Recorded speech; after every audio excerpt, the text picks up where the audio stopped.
ഈ പശ്ചിമേഷ്യൻ വിഷയവുമായി ബന്ധപ്പെട്ട് രണ്ടാളുകൾക്കാണ് കിളി പോയി നിൽക്കുന്നത്.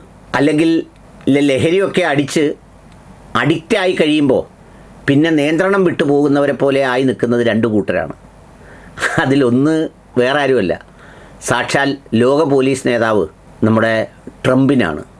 പുള്ളി എന്തൊക്കെയാണ് പറയുന്നത്, എന്തൊക്കെയാണ് ചെയ്യുന്നതെന്ന് യാതൊരു ബോധ്യവുമില്ല. ഓരോ നിമിഷവും ഓരോ മണിക്കൂറിലും ഓരോന്ന് മാറ്റി മാറ്റി പറയുകയാണ്. പണ്ട് ഞാൻ കേട്ടിട്ടുണ്ട്, പണ്ടത്തെ കാലത്ത് ഈ മൃഗസംരക്ഷണമൊക്കെ വരുന്ന കാലത്തിന് മുമ്പ് ഈ നിലമുഴുകാനും പറമ്പ് പൂട്ടാനുമൊക്കെ കാളയെ ഉപയോഗിച്ചിട്ട് കാള കുഴഞ്ഞു കിടന്നു കഴിയുമ്പോൾ അതിൻ്റെ ഒരു പ്രത്യേക സ്ഥലത്ത് ഈ കുരുമുളക് അരച്ച് തേക്കും അത്രേ ഇതിനെ ഓടിക്കാൻ വേണ്ടി. അതിക്രൂരമാണ്, പക്ഷെ പണ്ടങ്ങനെ ചെയ്യുമായിരുന്നെന്ന് ഞാൻ കേട്ടിട്ടുണ്ട്. ഈ പുള്ളിയുടെ ഒരു വിപ്രതിയും വെപ്രാളവും കുപ്രിളിയും എല്ലാം കൂടെ കണ്ടാൽ നമുക്ക് തോന്നുന്നത് ഇതുപോലെ ഏതാണ്ട് അരച്ച് തേച്ച പോലെ. പുള്ളി ഇന്ന് പറഞ്ഞിരിക്കുന്നു, ഇനി ഇറാൻ്റെ എണ്ണ ഒരാളും വാങ്ങിക്കാൻ അനുവദിക്കത്തില്ല. അതിൻ്റെ ഇടയിലൂടെ പറയുന്നു 2 ദിവസത്തിനകം ഒരു ഉടമ്പടി ഉണ്ടാവും. അതിൻ്റെ ഇടയിലൂടെ പറയുന്നു ഒറ്റ കപ്പലുകളും അതുവഴി കടന്നു പോയിട്ടില്ല, നേവൽ ബ്ലോക്കേഡ് വൻ വിജയം. എന്നാൽ ചൈനയുടെ മാത്രം 3 പോയി, അതിനെക്കുറിച്ച് ആശാനൊന്നും മിണ്ടുന്നുമില്ല. ഇതുപോലൊരു വിപ്രതിയിലാണ് സാക്ഷാൽ ട്രംപ്. പുള്ളിയുടെ വിപ്രതി നമുക്ക് മനസ്സിലാക്കാം. എന്താണെന്ന് വെച്ചാൽ ചാടി ഇറങ്ങി പുറപ്പെട്ടു, കയ്യിരുന്ന കാശും പോയി, 4 അണയും പോയി, നിക്കറ് കീറി. ആ സന്ദർഭത്തിൽ ആർക്കായാലും വിപ്രതി വരും. ഈ ചില വാപ്പാമാർ അച്ഛന്മാർ ഈ നാട്ടിലെവിടെങ്കിലും കൊണ്ടുവന്ന് കാശിട്ട് അത് മൊത്തം കളഞ്ഞ് അല്ലെങ്കിൽ ചീട്ട് കളിച്ച് അല്ലെങ്കിൽ എവിടെങ്കിലും കൊണ്ട് നശിപ്പിച്ചിട്ട് വന്ന് വീട്ടിലുള്ള ഭാര്യയുടെയും മക്കളുടെടുത്തും തള്ളി കയറുന്ന പോലെ പുള്ളി ഇപ്പോൾ ട്രൂത്ത് സോഷ്യലിലും നാട്ടുകാരോടും തള്ളി മറിഞ്ഞ് തുള്ളിക്കളിക്കുകയാണ്. അതാണ് ഒരു കൂട്ടം. രണ്ടാമത്തെ വിഭാഗം ആരെന്നറിയോ? രണ്ടാമത്തെ വിഭാഗം വേറെ ആരുമല്ല, നമ്മുടെ വിസ്ഡം അനുയായികളാണ്. അവരും അങ്ങ് വിപ്രതി പിടിച്ച പോലെയാണ്. മെസ്സഞ്ചറിൽ അയക്കുന്നു, വാട്സപ്പിൽ അയക്കുന്നു. വേറൊരു മുസ്ലിയാർ ഇന്നലെ എന്നെ വെല്ലുവിളിക്കാൻ വന്നാൽ ഞാൻ ബെല്ലടിക്കാമെന്നൊക്കെ പറഞ്ഞ്. എൻ്റെ ചങ്ങായിമാരെ, ഈ ഞാൻ പറയുന്നത് എന്താണെന്ന് ബാക്കി എല്ലാവർക്കും മനസ്സിലാവുന്നുണ്ടോ എന്ന് എനിക്കറിയത്തില്ല.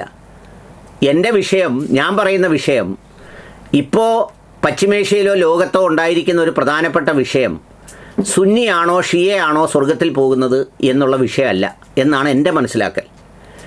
ഇപ്പം നടക്കുന്നത് ഒരു രാജ്യത്തിൻ്റെ പരമാധികാരം ലംഘിച്ച് ആ രാജ്യത്തിനകത്ത് കയറി വേറൊരു രാജ്യം ആക്രമിച്ച് അതിനെ ഇല്ലാതാക്കുന്നു. അങ്ങനെ ഇല്ലാതാക്കുമ്പോൾ മർദ്ദിതൻ്റെ കൂടെ കുറേ മനുഷ്യർ നിൽക്കുന്നു. ആ മർദ്ദിതൻ്റെ കൂടെ നിൽക്കുന്നത് ഇപ്പോഴത്തെ സമയത്ത് നീതി ആയതുകൊണ്ടാണ് നിൽക്കുന്നത്. ബാക്കിയെല്ലാം ചർച്ച ചെയ്യാൻ ഈ പോരാട്ടം കഴിഞ്ഞ് നമുക്ക് നേരമുണ്ട്. കിതാബൊക്കെ എടുത്തു വെച്ച് നമുക്ക് വീശി പിടിക്കാം, അതിനൊരു പ്രശ്നമില്ല. എത്രയോ വർഷങ്ങൾ കൊണ്ട് നമ്മൾ വീശി എങ്ങും എത്തുന്നില്ലെന്നേ ഉള്ളൂ. വീശി പിടിച്ചുകൊണ്ടിരിക്കുകയാണല്ലോ, പിടിച്ച് അങ്ങ് പൊളരുക. അപ്പോൾ അതുകൊണ്ട് ആ പിടുത്തം നമുക്ക് തുടരാം. പക്ഷേ ഇപ്പോൾ എന്തിനാണ് ഇത് ചർച്ച ചെയ്യുന്നതെന്ന് ഒട്ടും മനസ്സിലാവുന്നില്ല. ഇപ്പോൾ ഉദാഹരണത്തിന് ഒരു വേശ്യാവൃത്തി ചെയ്യുന്ന സ്ത്രീയാണെന്നിരിക്കട്ടെ, അവരെ 3-4 പേര് വന്ന് എടുത്തിട്ട് അങ്ങ് ഇടിക്കുക, ആറഞ്ചം പുറഞ്ചം അങ്ങ് ഇടിക്കുമ്പോൾ ആ പ്രവൃത്തിയെക്കുറിച്ചുള്ള വിചാരണ, അവരുടെ പ്രവൃത്തിയെക്കുറിച്ചുള്ള വിചാരണ അല്ലല്ലോ അവിടെ നടക്കേണ്ടത്. അവിടെ നടക്കേണ്ടത് ഈ ഇടിച്ചത് നീതിയാണോ അല്ലയോ, ഈ ഇടിക്കാൻ വന്നവർക്ക് ഇടിക്കാനുള്ള അവകാശമുണ്ടോ, അത് നീതിയാണോ, അതല്ലേ പ്രധാന വിഷയം. അതിന് പകരം നിങ്ങളിപ്പോൾ ഇത് തുറന്നു വെച്ച് ഇവരെല്ലാവരും സ്വർഗത്തിലാണോ അവരെല്ലാവരും നരകത്തിലാണോ, പ്രവാചകൻ്റെ കാലത്തന്ന് അവരെ എന്ത് പറഞ്ഞു അല്ലെങ്കിൽ അതിനെ എന്ത് പറഞ്ഞു, അത് മാത്രമല്ല അതൊരു ഏകോപിച്ചുള്ള ആക്രമണം. ഈ വിസ്ഡം ഗ്രൂപ്പിൽ ഞാൻ മനസ്സിലാക്കിയിരിക്കുന്നത് ജിന്ന് വിഷയത്തിൽ ഫൈസൽ മൗലവി മാത്രമേ സംസാരിക്കാറുള്ളൂ, ബാക്കി ആരും ജിന്ന് മിണ്ടാറില്ല. പക്ഷേ ഈ വിഷയത്തിൽ അങ്ങനെയല്ല. രംഗത്തിറങ്ങുന്നവരെല്ലാം ആഞ്ഞാഞ്ഞങ്ങ് അടിക്കുക ഇറാനെ.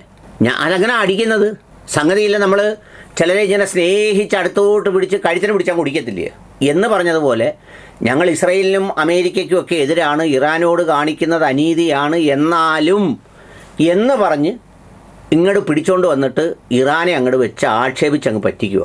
ഇതെന്തൊരു വിപ്രതിയാണ്.